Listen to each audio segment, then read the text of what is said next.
Okay, so, we like to get right into it here. Right. So today we're diving into a topic that honestly people don't talk about enough, Mm-hmm.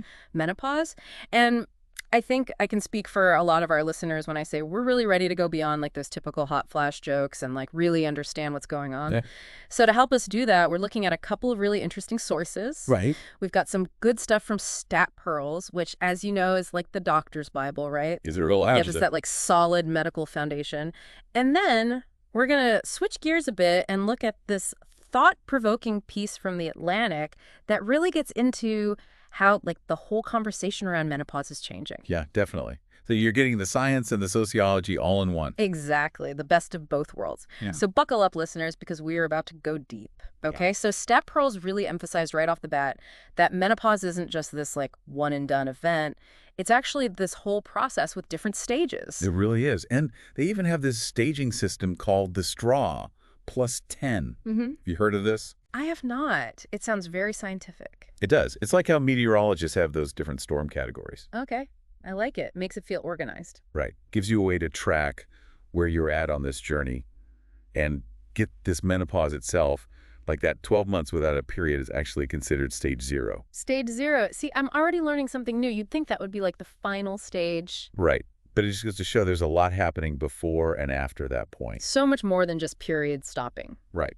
Okay, so walk us through what's actually going on in the body during these stages. So basically it boils down to hormones.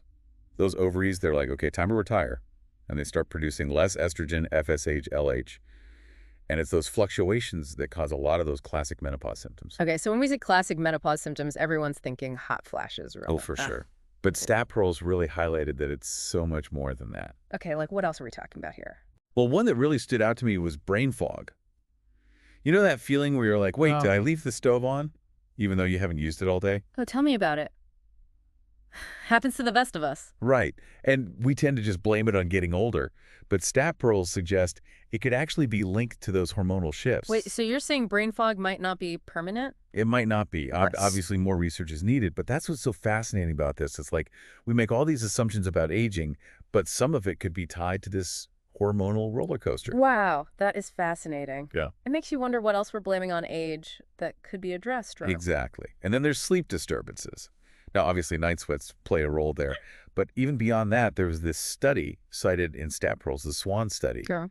And they found that over 40% of women reported disrupted sleep during late menopause transition. 40%, that's huge. It is.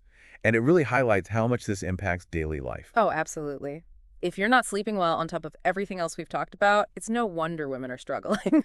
Exactly. And we can't forget about the often hushed whispers about urogenital changes. Urogenital changes. See, this is exactly what I'm talking about. We got to bring this stuff out in the open. Yeah. It's like, it's taboo to even say the words, but it's a big deal. Oh, it is. And Stat Pearls really gets into it. They're talking about dryness, UTIs, painful sex. These are not small things. Right. And like you said, they're often treatable, but people are suffering in silence. Exactly. Because who wants to talk about this stuff? But the thing is, we need to. We do. It's like we've been conditioned to think, well, that's just part of getting older and just accept it. Right. But it doesn't have to be that way. And that's what I loved about that Atlantic article is like they're saying, hey, enough is enough. It's time to talk about this. Yes. It's like menopause is finally having its moment. It is. And not just in like hushed whispers either. Yeah. We're seeing celebrities, politicians, even influencers talking about it openly. Exactly. And when you see someone you admire like going through the same things, it makes it feel less scared, less lonely. Right. It normalizes it. And it also helps to break down that stigma so we can actually get the support we need. Okay, so we're making progress, but there's still a long way to go, right? Because even with all this new openness, there's still like this huge gap in knowledge. A huge GE gap.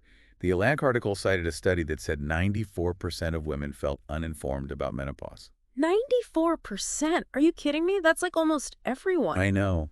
It's kind of mind-blowing when you think about it. Yeah. And it just shows you how much we need better education, more research, more support for women going through this. Well, and let's be real, for a lot of women, menopause hits right when their careers are taking off, when they're maybe dealing with kids or aging parents. It's like life doesn't exactly slow down to give you a break. Exactly. Yeah. And yet we're expected to just sail through it without any real guidance or support. It's like we're so focused on the first half of a woman's life, you know, puberty, periods, pregnancy, But then we kind of drop the ball when it comes to the second half. It's true. We're not taught about this stuff in school, and even our doctors often don't have the answers. Right. And that lack of support can have real consequences, not just for our physical health, but our emotional well-being, our relationships, our careers. It affects everything. It's all connected. And something just occurred to me. We keep talking about menopause as this individual experience, but it also impacts the people around us, right? Oh, absolutely. Partners, families, friends. Yeah. They're all along for the ride, in a sense. Exactly. So how do we bring them into the conversation in a way that's helpful and not overwhelming? Well, I think communication is key. Yeah. And both of our sources really emphasize that. Yeah. It's about talking to your loved ones, letting them know what you're going through and what they can do to support you. And giving them permission to ask questions too, right? Because they probably have a lot of them. Oh, for sure. And it's not always easy to start those conversations. Yeah. But the more we talk about it, the less scary and overwhelming it becomes. Absolutely. And speaking of feeling overwhelmed, I was really struck by that part in the Atlantic article about how so many women are afraid to even bring up their symptoms with their doctors. Oh, yeah, that resonated with me too. Because it's true. There's still so much shame and stigma around menopause that we end up suffering in silence. Right. It's like we're afraid of being dismissed or told it's all in your head. Exactly. And unfortunately, that does happen, sometimes even from healthcare professionals who should know better. It's so frustrating, and it makes you wonder, how do we advocate for ourselves when we're not even sure who to trust? Well, and we have to acknowledge that this experience isn't the same for everyone. That's true. Stat Pearls mentioned that Black and Latino women often have more severe symptoms and for longer periods of time, but they're also less likely to get the support they need. It's like those existing healthcare disparities just get amplified during menopause. Exactly. So what do we do about it? How do we make sure that all women get the care and support they deserve during this time? Yeah, it feels like we need like a total system overhaul. Right. We need better education, better resources, and definitely more empathy. Absolutely. So for women listening right now who are maybe just starting this transition, or maybe they're right in the thick of it, what advice would you give them based on all this? Honestly, the biggest takeaway for me from both of these sources is that menopause is not one size fits all. Just like puberty is different for every teenager. Oh, that's so true. Right. So just because your sister sailed through it doesn't mean you will. Yeah. Or just because your friend found relief from a certain supplement doesn't mean it'll work for you. So how do you navigate that? It's like, where do you even begin? Well, first of all, talk to your doctor, obviously. But don't be afraid to get a second opinion if you're not feeling heard or if you're not getting the answers you need. Yes. Advocate for yourself. Exactly. And do your research. Yeah. Read articles like the one from The Atlantic, connect with other women online or in person.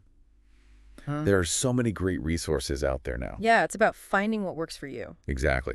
And don't be afraid to try different things.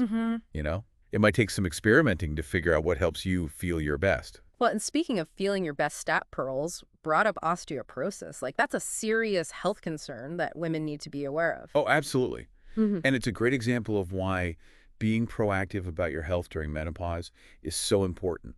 It's not just about managing symptoms in the moment.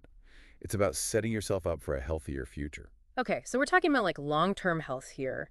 What else should women be thinking about in terms of lifestyle changes? Well, besides the usual suspects like diet and exercise, prioritizing sleep is huge. And I know we keep coming back to this, but that statistic about 40% of women experiencing sleep disruptions. Yeah, that one's hard to ignore. It is. Because when you're not sleeping well, it affects literally everything. Your mood, your energy levels, your ability to handle stress. Not to mention all the other fun menopause symptoms. Exactly. So make sleep a priority. Create a relaxing bedtime routine. Avoid caffeine and alcohol before bed. Invest in a good mattress and blackout curtains, whatever it takes. It's like self-care, but for your sleep. Exactly. And speaking of self-care, don't underestimate the power of just being kind to yourself during this time. Menopause is a huge transition, both physically and emotionally. It's like you're literally becoming a new person. Right. And that can be exciting, but also challenging. Yeah. So allow yourself to feel all the feels. Don't try to be superwoman. Yes. Give yourself permission to not be okay sometimes. Exactly. And don't be afraid to reach out for support, whether that's a therapist, a support group, a trusted friend, whatever you need. It's okay to ask for help. Absolutely. And for anyone listening who's supporting a woman going through menopause, remember what we talked about earlier. Validation is key. Oh, yeah. Just listening with empathy and understanding can make a world of difference. Exactly. Because at the end of the day, knowledge is power. The more we understand about menopause, the better equipped we'll be to navigate it with grace and even a little bit of humor. I love that. So as we wrap up this deep dive, is there one final thought you'd like to leave our listeners with? Just this menopause is a natural stage of life, not a disease.